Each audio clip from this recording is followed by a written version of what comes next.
Hello, how is it going? So let's talk productivity. Time is slow for those who wait. And if you are not doing a few different things, you're obviously not going to be as productive. So, one of my biggest pushes has always been, what can I do each day? How can I make sure I do it? Trackers, just to make sure that I stay on task.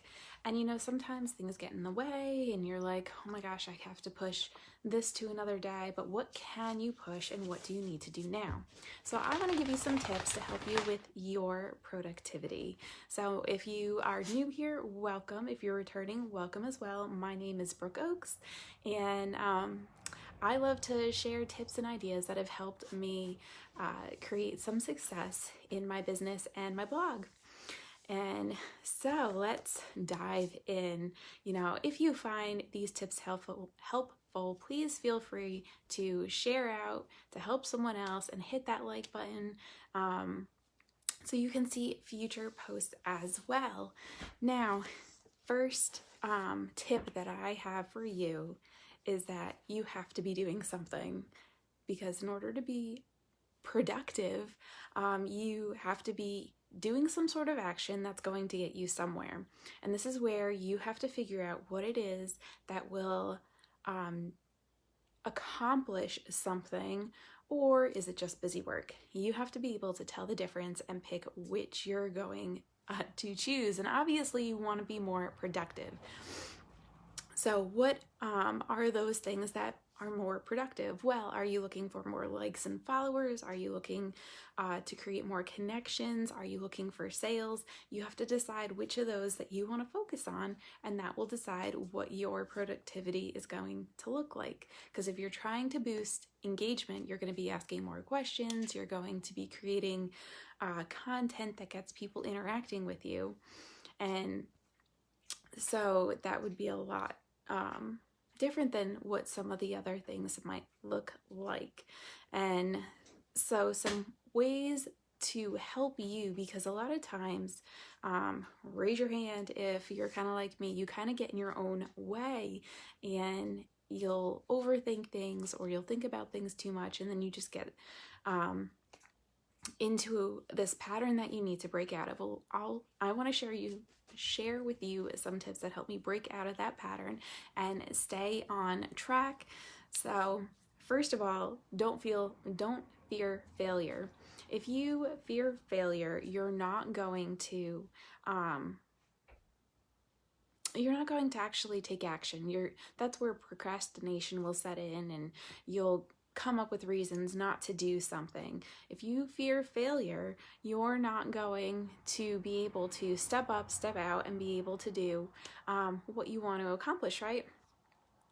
And so you also, in that same aspect, you don't want to fear failure, but you also don't want to fear success, because if you are worried about how you're going to answer the messages, if you're worried about how you're going to be able to talk with everyone, if you're worried about all these other things, about what could happen in the future, then you're going to, again, not step up, not step out, and be able to create the success that you want. Hi, thank you for joining.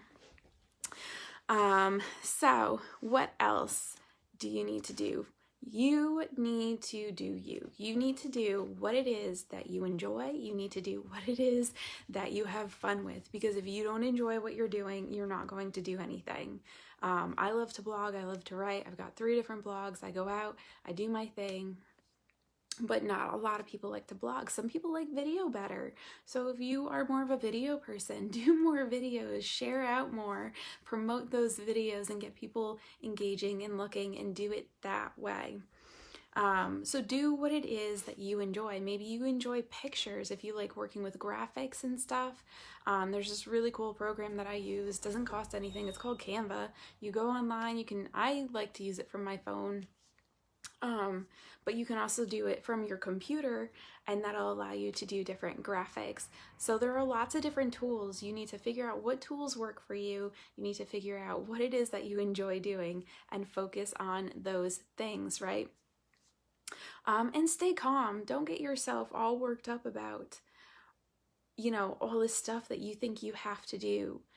Fit the small things in the small bits of time. Take the big things that you want to do and put those into when you have more time. So if you've got, during the day, just little snippets of time, what tiny activities can you fit in there? Can you talk with some people? Can you answer some messages? Can you